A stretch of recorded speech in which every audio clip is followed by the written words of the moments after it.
Welcome back to day 2 of the Pure International Conference. We're so happy to have you return for more Jedi training on Pure. If this is your first day, welcome and please try to catch up. For those of you who made it to day 1, we heard some very helpful thoughts from our keynote speaker, Dr. John Donovan, on what it's like to lead transformative change at a growing institution, but also an open, honest view of the challenges ahead on infrastructure needed to carry out the European Union vision and agenda efficiently. I really like John's use of the technical term faff to describe the excess of procedures that could easily be jettisoned. In the OCLC research that was presented yesterday, I especially appreciated how that team decomposed research information systems into the essentially required functionalities. It seemed to me a useful framework that could be used to compare and contrast various RIM solutions, maybe to assess how much the system does versus what the system as integrator would be required to do versus what the staff is expected to do. So, and the coolest term of art that I heard from the PM roadmap talk was command center. Very masculine of Thomas when he was referring to the data quality command center. It reminded me a bit of Jean-Luc Picard's bridge on Star Trek. So I tried to put in a Star Trek meme on this page, but this page already had one. So two memes per page would probably get me in trouble with the conference team, I think. Yesterday was a question posed by someone in the audience about research intelligence. It didn't get addressed. A person asked, research intelligence, is it still part of your team's vision? I thought maybe he asked that since we didn't specifically or explicitly mention that in our opening comments or roadmap. So to address that, yes, absolutely, sure. Here's our marketing slide on that since you asked. First, let me acknowledge that the real intelligent research heroes are those members of your faculties who identify brilliant research problems and execute creatively against those. Pure, SciVal, and our funding analysis and dataset tracking solutions are considered research intelligence tools. And by that, we just mean that these tools, when considered together as an integrated, but yet modular and optional suite, can help the administration of a research institution understand the landscape of research and talent globally and develop an informed plan to guide activities wherever an institution so chooses to contribute or compete. SciVal allows an organization, a school or an institute or an individual PI to assess who is out there solving the same research problems that we may be considering. And Pure is a tool that provides more inward-looking intelligence. It helps an institution who has a strategy to operationally implement that strategy as efficiently as possible, to track progress against strategic goals during each annual cycle, and ensure that judgments about self-evaluation of progress are complete and accurate. In that sense, Pure is intelligence about oneself as an institution, a reflection tool, if you would. So enough about that. Let's talk about today's agenda. Today's agenda is absolutely packed with great discussions by customers on how they use Pure, their experiences, and further opportunities. Also, a few product managers or solution providers will join and share information about what's new on some topics. Starting off, you have a choice between a panel on open science, including representatives from the Pennsylvania State University, Dundee in Scotland, and the technical universities of Denmark and Delft, or a panel exploring the relationship of CRIS and IR solutions, including University of Kentucky in the US, Aston University from Birmingham, and Edinburgh. After that, choose between findings from the Dutch user group on the future of CRIS or a speaker from the Delft University of Technology will share thoughts on using Pure as a de facto IR. After that, the University of Copenhagen will partner with a solution provider, Kronos Hub, to describe how they grappled with and addressed the challenge of open access mandate compliance in a way that eases the burden on researchers, improves communications, and unburdens administrators as well. Or Queen's University Belfast will partner with Black Deckle, a costing and pricing systems provider, to discuss solutions that address the balance between research engagement in the funding application process and due process of institutional policies. After that, I will be chairing a panel with representatives from Central Michigan, New York University, and Action Systems, a provider that helps do systems integration for Northwest University. And we will be discussing a variety of projects in the US to integrate data into and out of Pure and the benefits realized or expected from that.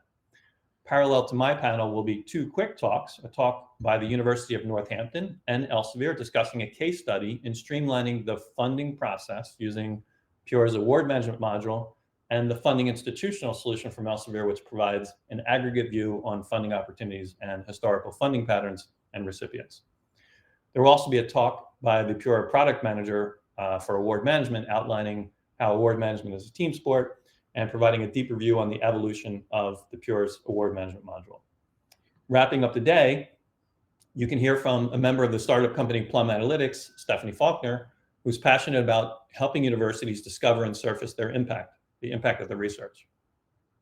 Thomas from the Pure PM team will share with us how impact indicators or metrics are built and used in Pure, and Steph will share insights on where the data comes from and interpretation. If you're not ready to tackle a project to integrate your institution's awarded grants from your financial system into Pure, yet you still do understand and value of demonstrating your awarded grants in either Pure Reporting or Pure Portal, you can hear about a new no-cost method added this year to obtain Elsevier data about your institution's awards and projects from our funding database, which covers some 800 funders globally. This talk will be given by the team who create and validate Elsevier's public awards funding tracking database. And again, in the Connections Hub, you'll be able to connect with other delegates attending the conference. For example, maybe you wish to follow up with a speaker or something like that. Please check out the Expo Gallery 30 minutes before and after each day's session and during the break. That will provide an opportunity to meet with independent or Elsevier software solution providers that integrate with Pure, or service providers for data integration, or the Pure support team, or other members of Pure user groups, communities. So again, feel free to submit questions as early as you can so that we can get those queued up as soon as the speaker finishes their talk. And the Q&A function is opened on the right side panel. I'd like to thank in advance day 2 session moderators for today. They are Bonnie Nelson from Research Triangle Institute in North Carolina, USA. Bonnie is a research librarian, administrator of RTI's Pure Instance, and the manager of the Institute's electronic resources. And Tina Moore will replace Helen Cardinal DeMoy on today's agenda.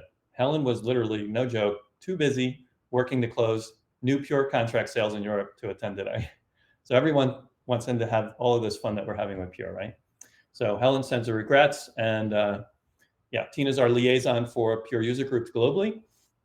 She's our partner for industry collaborations to help make Pure work well with other softwares and databases, and she's been running point developing the content plan for last year and this year's conferences. She thought when taking this role around the conference, she'd be traveling to all the Pure conference locations, and yeah, we sort of let her down on that one. Huh?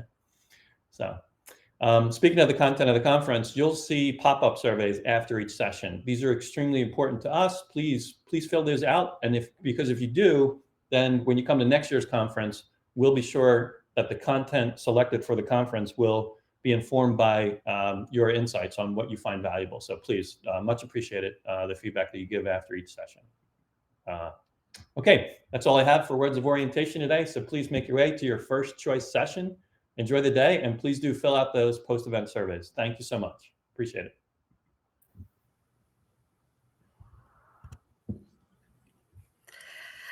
Hello. I want to echo Patrick's welcome to day 2 of the International Pure Conference for North America and Europe. And I realize now I'm going to go back and forth on my screens. My name is Bonnie Nelson, and I am an electronic resource librarian at RTI International in North Carolina, and I'll moderate today's track 1 sessions. You can submit questions by using the live Q&A button located on the right-hand side of your screen, and time permitting, we'll have Q&A at the end of the session. So I would like to now introduce today's session. This is being led by Chiara Farinelli, and she'll be leading a panel session we have a lot of speakers on open science. Chiara? Hi, Bonnie. Thank you. Are you able to hear me? Yes. Okay, there's an image. Okay, sorry, I'm having a little bit of issues with Wi-Fi.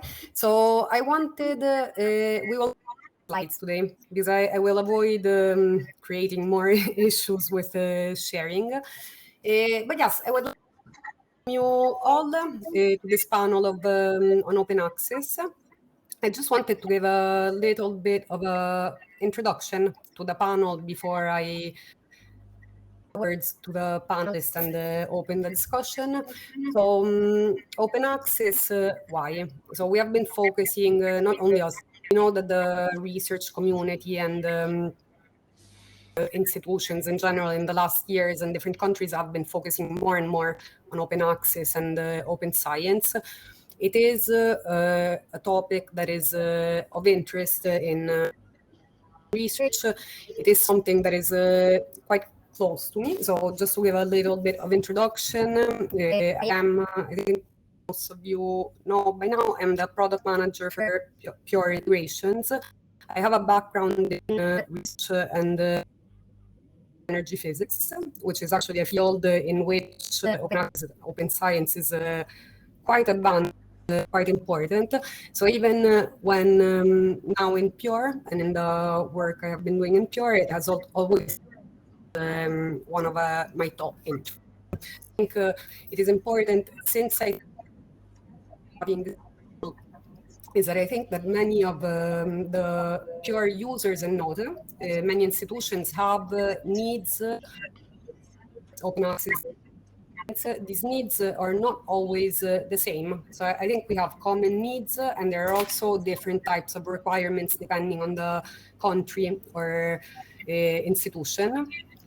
So I really wanted to have this panel discussion to be able to share between each other experiences, solution, pain points, etc.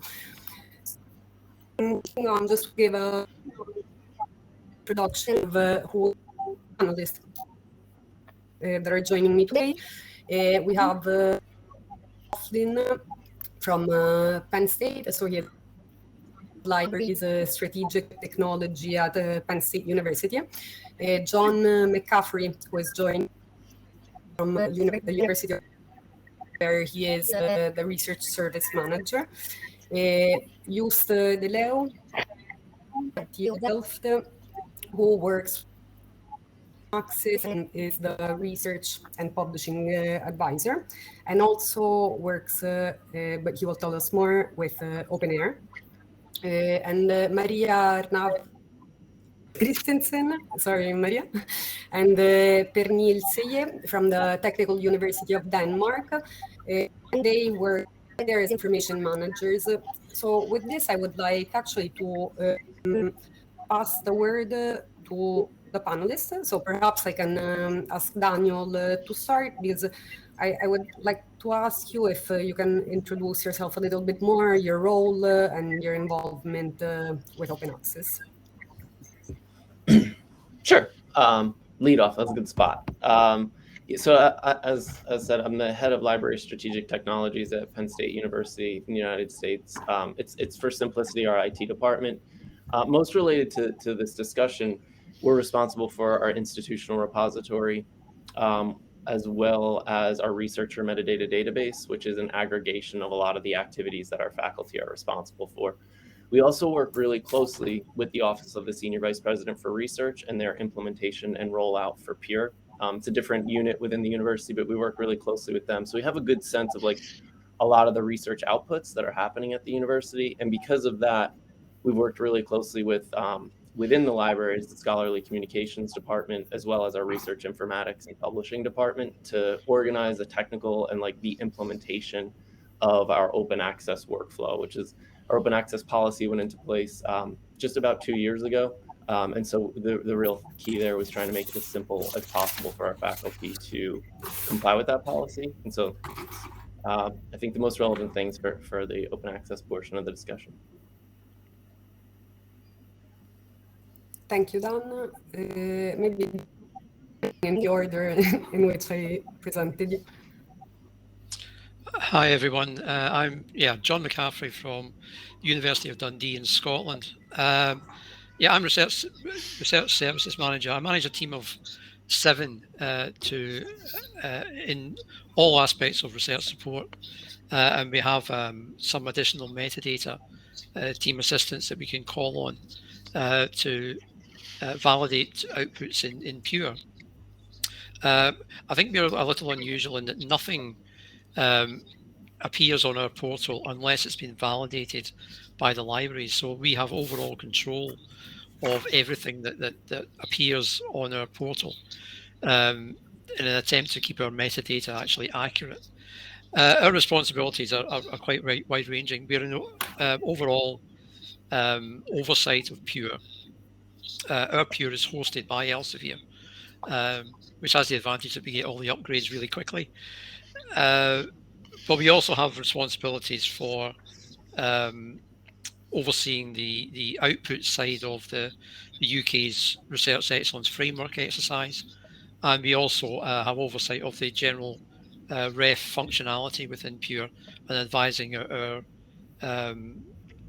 researchers on that. We also have a hand in research data management, in managing student theses, and in both our internal and external researcher evaluation programs. In terms of open access, the university has an open access policy, and where we don't quite mandate open access, but we strongly encourage it wherever possible. So there is a kind of get out for people who for one reason or another can't make their material open access. We manage a number of budgets from both internal budgets for the university and external budgets from funders, which total around £425,000, which is apparently about €500,000 and 570,000 US dollars or thereabouts. So that's kind of where we are in terms of our responsibilities for open access. Thank you, John. Joost? Yes, thank you very much. Good afternoon. My name is Joost Leeuwe. I work at Delft University of Technology in the Netherlands. And my official role is that of publishing advisor, meaning I'm between the publishing industry as such and the research community. So on a daily basis, I tackle questions about copyrights and APCs and workflows and quality assurance, predatory journals, and so on and so on.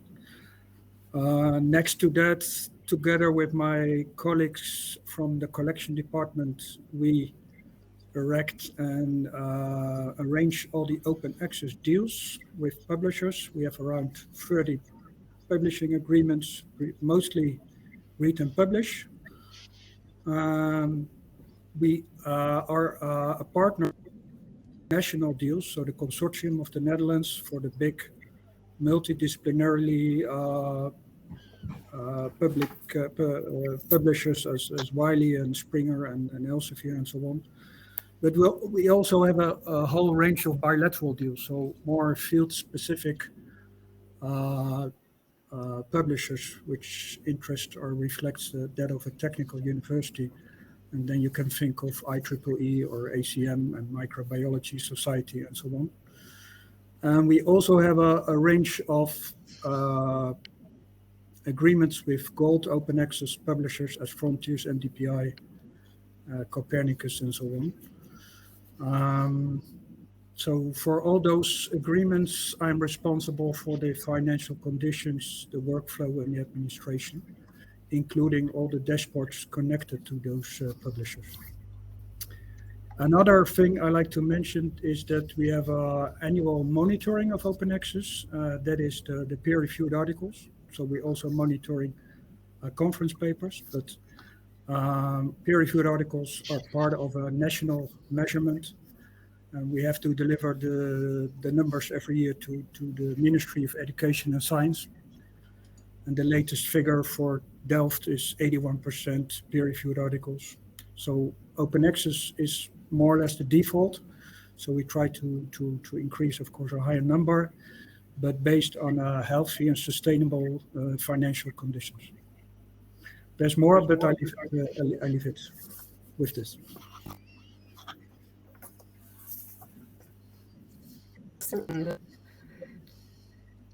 Lisa, you Denmark? You can. Right. Hello, everybody. Yes, we can hear you. My name is Maria Christensen from, I work at the library of the Technical University of Denmark. And I work as an information consultant, and my assignments very much evolve around the Pure portal of the university. And at our university, we handle the entire upload process of research output to Pure. We handle that on behalf of the researchers. We do that at the library. So, and that of course entails not just the actual upload process, but also a lot of copyright issues that we have to assess, and of course open access as well. So my assignments in relation to open access are very much hands-on, very practical. Yeah, maybe I should just add that I do the same things apart from my name being Pernille and not Maria. And in Denmark, we have a national open access strategy stating that by 2025, we will have 100% open access to all publicly funded research articles, which is not really possible at the moment, but this is what we're monitored up against. And Technical University of Denmark's publication policy, of course, supports this.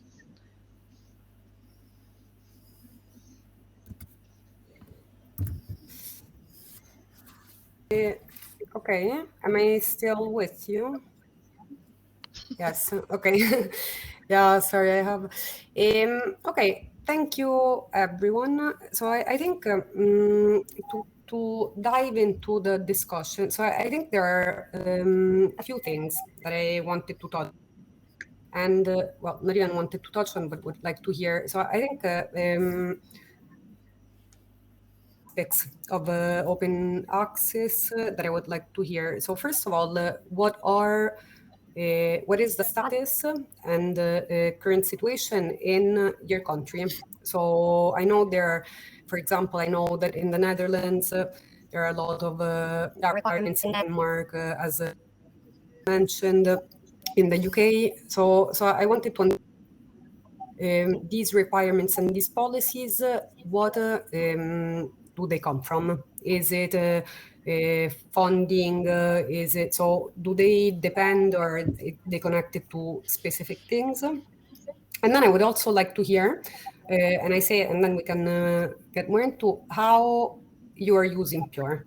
So Maria, you mentioned that you are very much in the practical side, so using Pure to export content or to national assessment tool, I think, or for monitoring. So I would like to hear what are so what you do, and also very important, what is missing. So if there are things that you are not able to do and that you are, so a lot of questions, but okay, let's start from what is the general policies and status country-wise? So what is that you have to give more attention, for example? And I can ask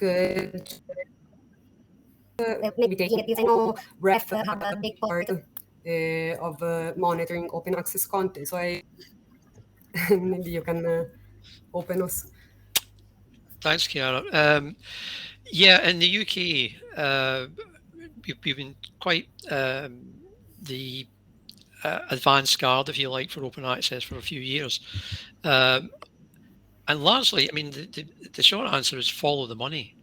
The funders insist upon it. Initially, it was the Wellcome Trust way back who were kind of the leaders in this. The other medical charities then followed suit. Shortly after that, the UK research councils followed suit. So these are all major players in the research landscape. And then for the last research excellence framework exercise, which for those of you who are not UK based is essentially our every 7 or 8 years, the government comes back to us and says, okay, what are you doing in terms of research? And this translates to research funding that the institutions actually receive. And for this latest one that ended in March of this year, the requirement was that all the outputs that we had to submit had to be open access. If there were a journal article or a conference proceeding. So that's what drives the the move towards open access in the UK. I'd rather suspect that in other countries, money is still a driver. There may be other aspects as well, but certainly for the UK, I would say that those are the key drivers for us.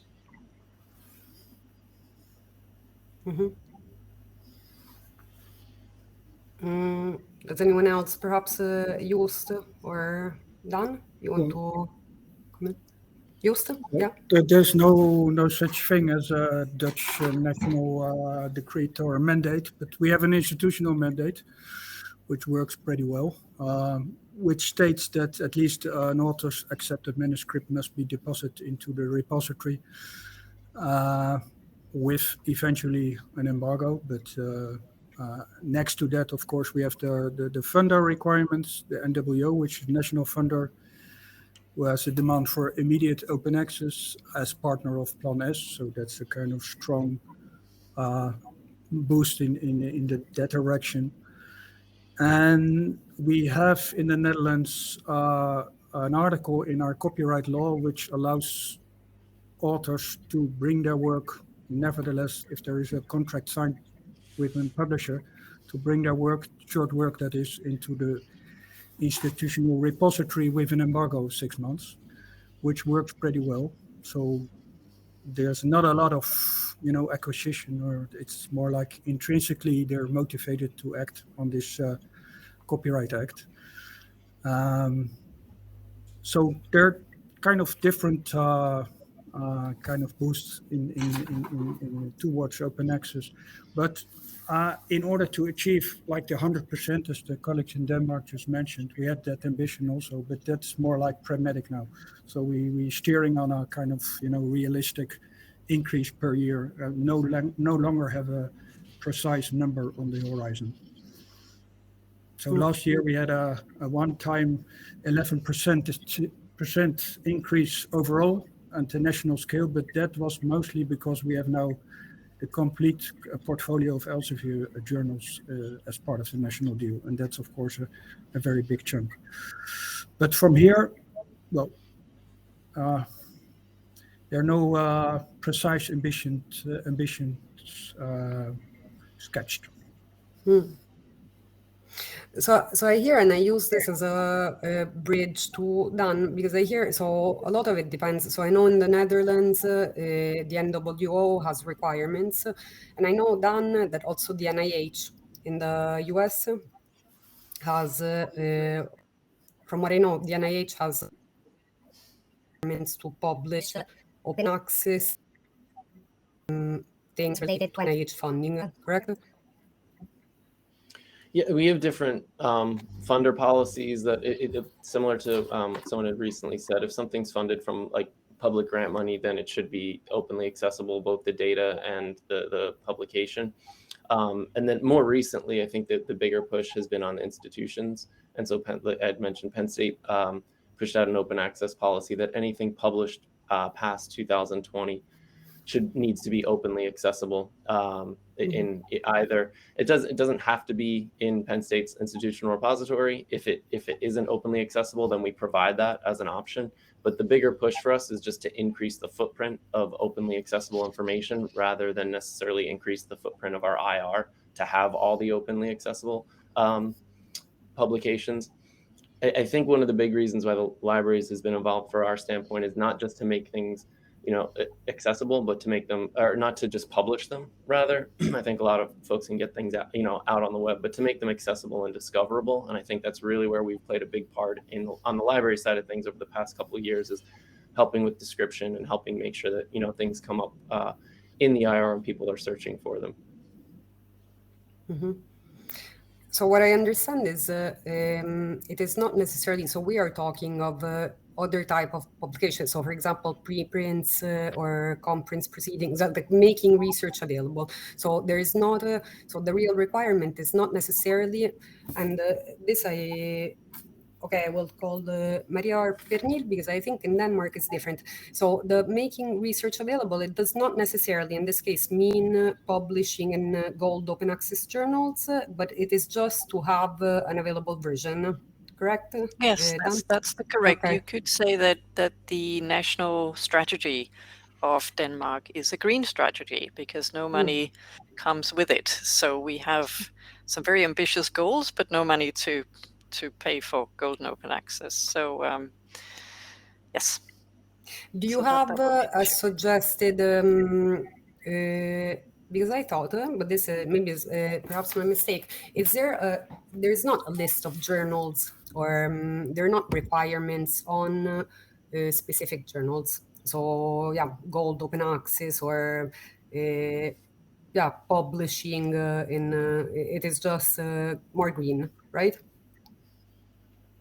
We do. I mean, it's basically up to the researcher, of course, where to publish, and I suppose the funders will have things to say as well in terms of making research available as soon as possible, so without these long embargo periods. But I don't think that we have any lists. Maybe individual departments may have lists where they recommend researchers publish, but from the central university side, no. We do have a Okay. national agreement with Elsevier, and we do have discounts and so on, where people may publish open access without paying for it. But it's up to the researchers to decide where to publish. And what is and this brings me to, so how do researchers like open access? Because I know there are in different fields in different countries there are different strategies. So there are cases in which mandates or requirements are coming from the top. But there are also, so I mentioned before, like in physics as a field, for example, it is more a push from the research side to want to share research. Is there one side or the other that is stronger in Denmark or UK or Netherlands? Yeah, I think there's a long tradition, of course, in the natural sciences with archive and all the preprint archives there. Supporting their findings for a number of years. So in my opinion, I work at the technical university, but there's quite a distinguish between people working in architecture when you compare them to people working in civil engineering.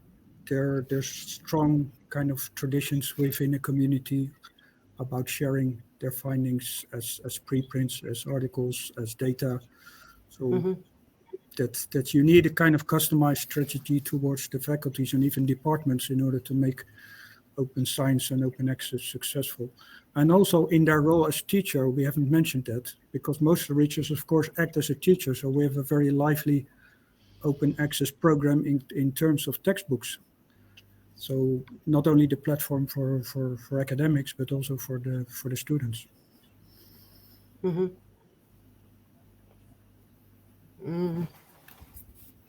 Does anyone else? Which makes it more like a holistic approach. And I don't think open access is just a part of open science, an important part, but should be considered as a part of the kind of overarching infrastructure.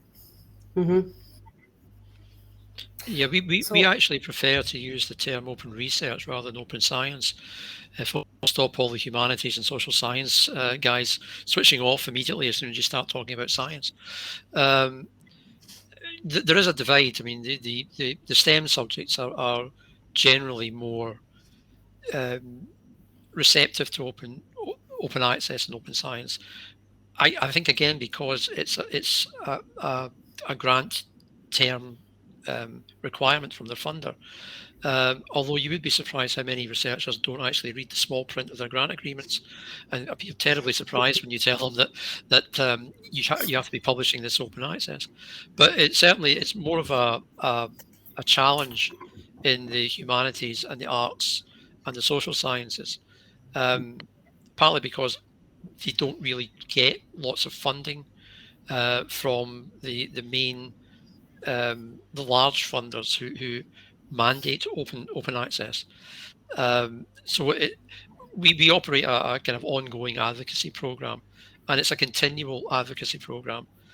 It's no good going along to a department, telling them about open access and then never going back again in the hope that the message will get through to everyone. It's a message that has to be constantly reinforced because simply it's not the uppermost topic in most researchers' minds. They're focused on their research. They're not focused necessarily on the dissemination of that research. Mm-hmm.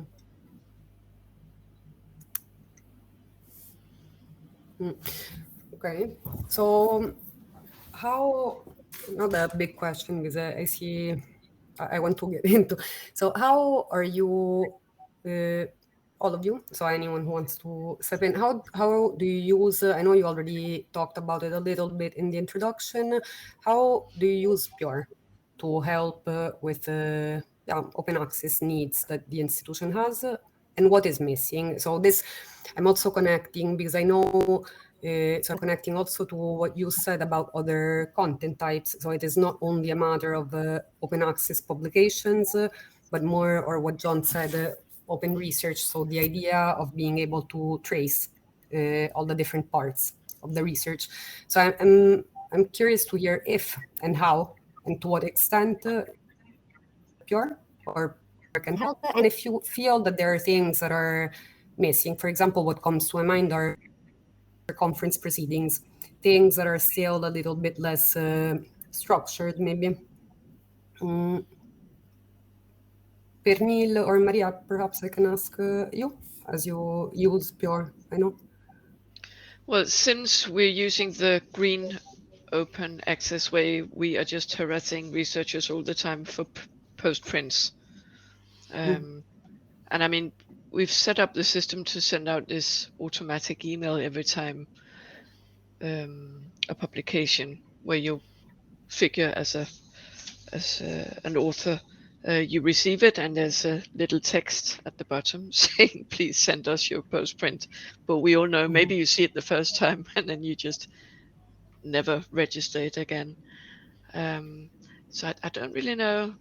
I mean, of course, we register things in Pure and we register open access versions in Pure, but I don't really think we use it actively for the open access part. I mean, quite often the researchers don't have the postprint version. Maybe they're not the person who ever had it and they have to get hold of somebody else. And so what we do is we set up searches at different publisher houses to get the early versions, because quite often you'll get the manuscript right at the beginning when the publication comes out. So it's very sort of handheld what we're doing, and it's a lot of work. And I think just to answer what you asked before, I think they're quite supportive, but I think they have so much to do already, and so many things they have to register things and write and do things that's not directly part of their research. So of course they're not focused on it in any way. I can at Penn State we use Pure from the open access standpoint really as like a data source. So we have a number of different data sources that we're querying to try to find basically our university researchers' publications that exist. And so Pure is one of the primary ones that we're using for that. We also have one that faculty manually put data in for to track their promotion and tenure progress, and then a couple other sources. And so Pure is probably what we consider like the canonical source of those publications, and we use that. And the way our workflow is like we know the publications, then we go out and query to see if there's an openly accessible copy of that, and if there isn't, we kind of do the difference between those, and then we query. Similarly, we send an email to our faculty about a couple times a year to say, hey, we know about this publication that exists and there isn't an openly accessible copy. Would you mind submitting a copy? Or they are also eligible to submit a waiver to comply with the policy as well, and not have to put something out. But Pure is a big data source for us in that. Mm-hmm. I should add, we do actually use the reporting part for this, because we've set up a report by which we can tell which publications are there but don't have an open access version, either embargoed or accessible. So that's what we use when we contact the different departments. Mm-hmm. We in Delft we use also the Pure system as a source for open access, but I mentioned monitoring on the national level, and that's based on different flavors of open access, so gold open access and hybrid and green. And so we need to export the data hub of the CRIS with the identifiers and make the match with MPaywall and DOI-AGA and our own administration in order to structure all those flavors of open access. So in an ideal world, of course, the CRIS brings this granulation of open access, not only yes or no, but also the flavors of open access, and in those flavors, more precise information, if an APC is paid or not, is there's a waiver included, and so on and so on. So open access as such is quite complex, and so we need quite some exports in order to have the precise data we need for monitoring. That, and if that could be arranged in Pure itself, of course, it would be ideal to avoid all those exports and make all those just with external sources like Unpaywall. Mm-hmm. Okay, so do you actually use currently, okay, and maybe a little bit, yes, from what you said, do you use other external tools? So now that you say, yeah, it would be great if you could, if we could have this in Pure, it would be great. So what do you use specific like external tools that need like that complement basically what you can do in Pure, or not really? Is it more of a gap in there are not such tools, so it's still more of a manual thing to do or collection? No, not a manual thing. You can use filters. If Pure has the ambition to be reflect what's going on in the actual world, so in the world of open access, you need, of course, a lot of granulation in the colors I just described, and even maybe the preprint. So that's and we haven't even mentioned the bronze open access, which is another species. It's open access, but not considered as open access because there's no license involved. So for some it's open access, and for others it's not. So yeah, it should be great to have those filters in the system directly. It saves you a lot of money and energy. And we have good administrators to see if those filters are used. Of course, that depends very much on the quality of the admins in Pure, if this works okay. Okay. I wanted to leave because I am conscious of time, so I want to hear if there are any questions. Maybe, Bonnie, I don't know if any questions came in, because I can continue asking questions for hours, I think. Yeah. No, yes, we do have a question that's come in, but first I want to thank everyone for participating in the presentation. It was really informative. And we have a question from Hong Chen asking, what is the most important aspect that is missing now to make publications 100% OA?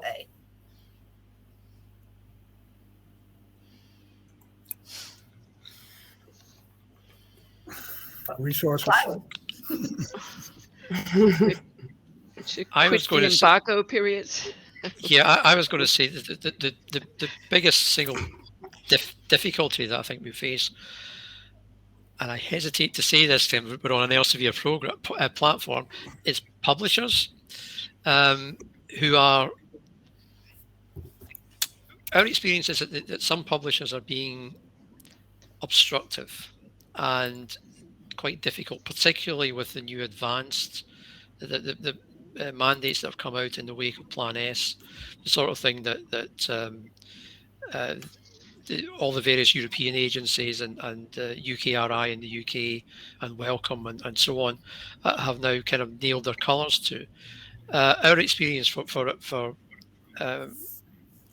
with our researchers is that when publishers present them with their copyright transfer agreements, these are frequently in conflict with the requirements that the funder requires, and it places us in a difficult position. We are not lawyers, they are not lawyers, and heaven help us if we have to involve the lawyers in this because it means that the turnaround time gets exponentially longer.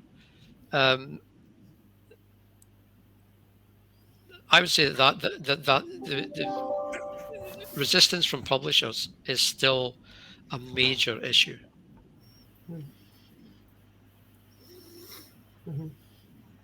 So thank you. We have another question. Let me see. It's got a little bit of Dutch, I think, in the middle here. So let me see if I can read through it.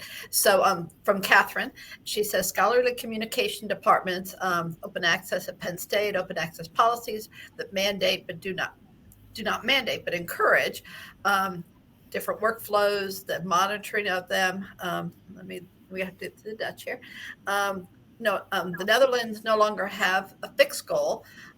So I think she's just wondering about all the different places, how to encourage it without, if there's no automatic, it went away. I guess for Penn State, one of the ways that we try to encourage that is by providing multiple avenues to comply with the policy or to make things openly accessible. They can either go right to an institutional repository and upload content while they're going through their annual review or promotion and tenure process and putting information in. We make it available for them there. And then also we've tried to make it really simple in terms of sending an email. You log into a system and it already has all of your information. You just have to upload it. So we have 3 or 4 different ways for people, and our hope is that by providing a couple different ways, we're giving them a simpler avenue to comply with the policy. Yeah, as I read further down, she said kind of, I think as John said earlier, not open science, but open knowledge, open access, research, so that it's a broader and it shows up in a lot of different ways, books and journals and, preprints and institutional publications, that kind of thing that make the knowledge more open, not just open science. Mm-hmm. And I think, let's see, we have 2 minutes left. So we have another question. Man, call this person's name. Bagonli. Could there at least be incentives for publishers to encourage open access of data? I'm not sure where those incentives would come from. Maybe nationally? I don't know. I'm not sure that... Looking at the profit margins of publishers, I'm not sure that they need incentives, frankly. So what might be another driver to encourage it then? Good publicity, I suppose. I was just going to say, I think some incentives on the university side for us, at least in the US, generally speaking, there's no incentive throughout the promotion and tenure process for me to make my content openly accessible. If you're at a well-resourced university and library, you have access to most content that you need, to a lot of content that you need. So you don't really always see the benefit or see kind of the obstacles that are in the way for some of the less resourced institutions that don't have the ability to provide those resources. So I think if there was a process that said, hey, throughout the promotion and tenure process, we're going to, help evaluate you based on this, I think that would be an incentive more so, or something the university would have an easier control over than perhaps a publisher. As a university, you really have to work on your rewards and recognition system then, instead of you still using the impact factors and traditional impact kind of tools we have right now. So that's a system change, I guess. And we just have a minute left. The question that I had was, why do you think adoption on the researcher side, on the author side, is so hard? You would think they would be more leading the charge on this. And I know in the sciences, preprints have a strong history, but as I think it was John again that was saying, humanities not so much. And so why do you think the authors themselves aren't more behind it? Well, that's about rewards and recognition, just what I just mentioned. At Yeah. least that's one of the pillars of the academic system right now, unfortunately. But it's hard to change. It takes time. Yeah. Well, I think we have come to the end of our time together. Thank you very much. We've I want to thank Chiara for leading the panel session and the background information, and to all of the panelists for participating, for your time and your insight. This has been really, really great. We're going to take a short 5-minute break to transition over to the next session. The next session will focus on the future of CRIS, or the CRIS of the future. So I guess we're going to look into a little magic 8-ball and see which way we're going with that. So please take a brief break, and we will see you back in 5 minutes. So thank you very much.